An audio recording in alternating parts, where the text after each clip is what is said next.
नमस्कार और सखी न्यूज सेंटर पर आप सभी का स्वागत है। दिल्ली के उप मुख्यमंत्री मनीष सिसोदिया ने शराब घोटाला मामले में पूछताछ के लिए आज सीबीआई के समक्ष पेश होने से पहले आम आदमी पार्टी के कार्यालय और महात्मा गांधी के समाधि स्थल राजघाट का दौरा किया। इसके बाद उन्होंने घर आकर मां का आशीर्वाद दिया और फिर घर से खुली गाड़ी में माला वाला पहनकर शक्ति प्रदर्शन करते हुए निकले तो उनके साथ पार्टी समर्थकों का भारी हुजूम था।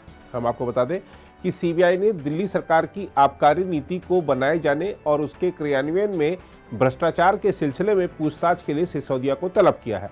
तलब किए जाने पर सिसोदिया ने भड़कते हुए कहा है कि गुजरात में हार के डर से बीजेपी ने यह कदम उठाया है। इन लोगों ने आज मुझे सीबीआई में बुलाया है।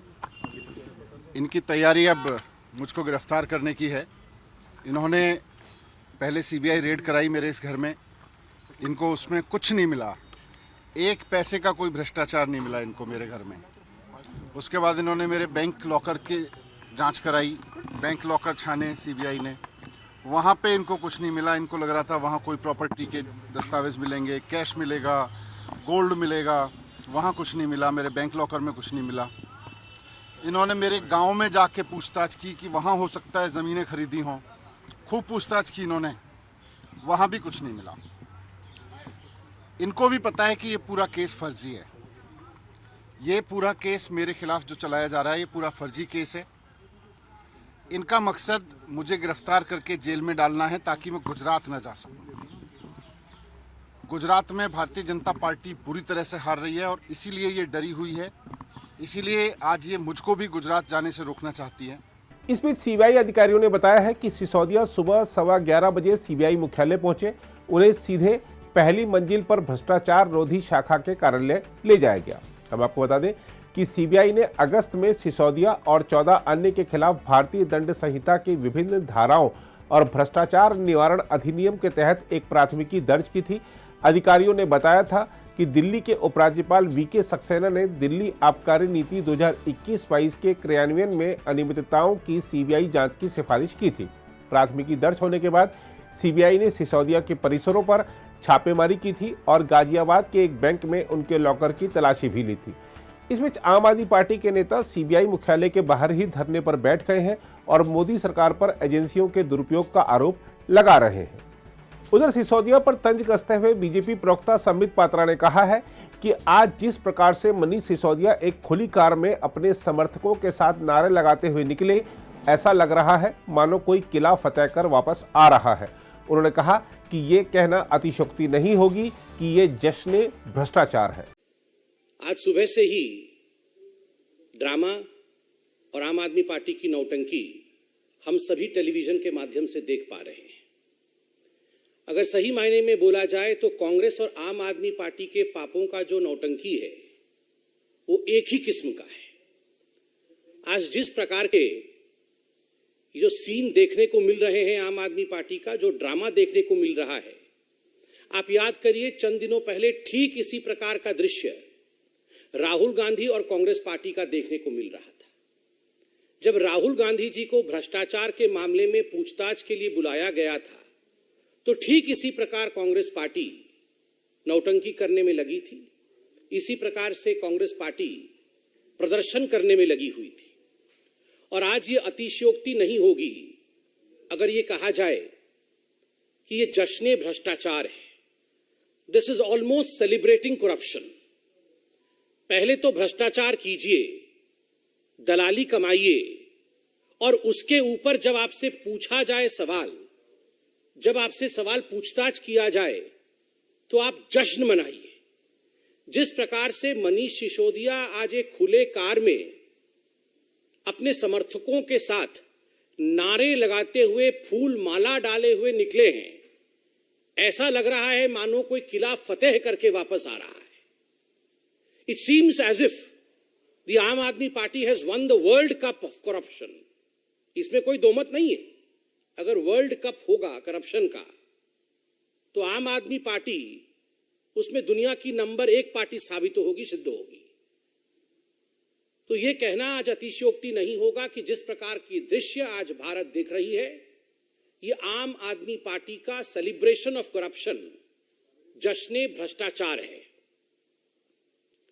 सुबह से हमने देखा कि पहले माताजी ने टीका लगाया और उसके बाद ये सारा का सारा ड्रामा चल रहा है।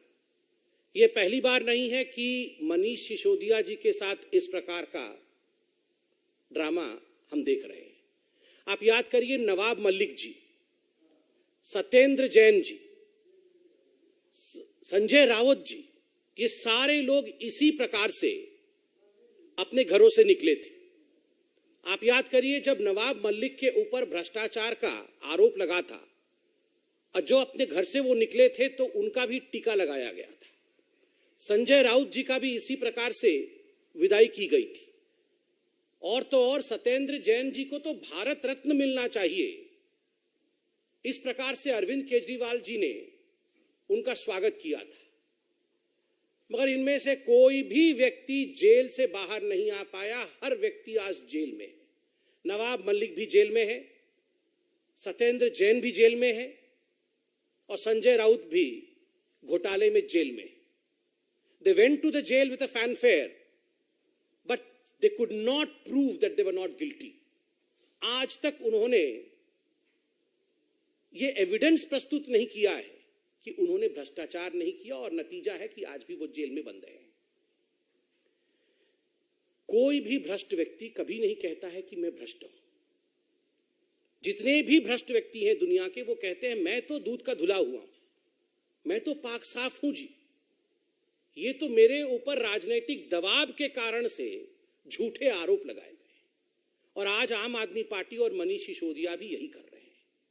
मनीष जी, हमने आपसे 6 सवाल पूछे थे, तकनीकी सवाल, technical questions were asked out of you. ये जो दारू घोटाला है, शराब घोटाला है, ये जो एक्साइज पे आपने करप्शन किया, उसमें हमने कुछ तकनीकी सवाल पूछा था। हमने ये सवाल पूछा, बार बार पूछा, कि आपने ब्लैक लिस्टेड कंपनी को कमीशन लेने के बाद ठेका दिया या नहीं दिया। आपने जवाब नहीं दिया। मनीष जी, हमने दूसरा सवाल पूछा कि कानूनन मैन्युफैक्चरर्स को रिटेल के सेक्टर में उतारना गैर कानूनी है। आपने मैन्युफैक्चरर्स को रिटेल की सेक्टर में उतारा नहीं उतारा। आपने उसका जवाब नहीं दिया। हमने सवाल पूछा कि मनीष जी, ये जो एक्साइज पॉलिसी आपकी बनी थी, ये जो दारू घोटाला आपने किया, क्या उससे दिल्ली के राजस्व को, स्टेट एक्सचेकर को नुकसान हुआ या नहीं हुआ? आपने उसका जवाब नहीं दिया। हमने स्पष्ट सवाल पूछा था, अगर आपकी ये एक्साइज पॉलिसी इतनी अच्छी थी तो क्या कारण रहा जो आपने एक्साइज पॉलिसी को आनन फानन में वापस लिया? अरविंद केजरीवाल और मनीष सिसोदिया ने इसका भी जवाब नहीं दिया। और हमने बड़ा स्पष्ट सवाल पूछा था कि क्या कारण था कि 1.4 करोड़ रुपया आपने इन शराब माफिया ठेकेदारों का माफ किया। किसके कहने पे माफ किया? अपने यारों का 144 करोड़ रुपया क्यों माफ किया, जबकि ये गैर कानूनी था, ये कैबिनेट से पारित नहीं हुआ था? इसका भी जवाब मनीष जी आपने नहीं दिया। जितने भी तकनीकी सवाल पूछे गए, किसी का जवाब नहीं दिया। मैं विश्व का, ब्रह्मांड का सबसे बढ़िया शिक्षा मंत्री, मैं गुजरात जाऊंगा तो ये हो जाएगा, फलाना हो जाएगा। अरे, जो सवाल भ्रष्टाचार से जुड़े हुए हैं उसका जवाब दे दीजिए। यहां वहां की बात करने की आवश्यकता नहीं है। आप जवाब इसलिए नहीं दे रहे हैं क्योंकि आप जानते हैं आपने और केजरीवाल जी ने मिलकर करोड़ों रुपए का घपला किया है, मोटा माल कमाया है, और इस विषय से आप भली भांति अवगत हैं। अगर आप भी लेना चाहते हैं देश दुनिया की तमाम जानकारी, तो आज ही सब्सक्राइब करें हमारे चैनल को। साथ ही नीचे दिए बेल आइकन को जरूर दबाएं ताकि हर अपडेट आप तक पहुंच सके।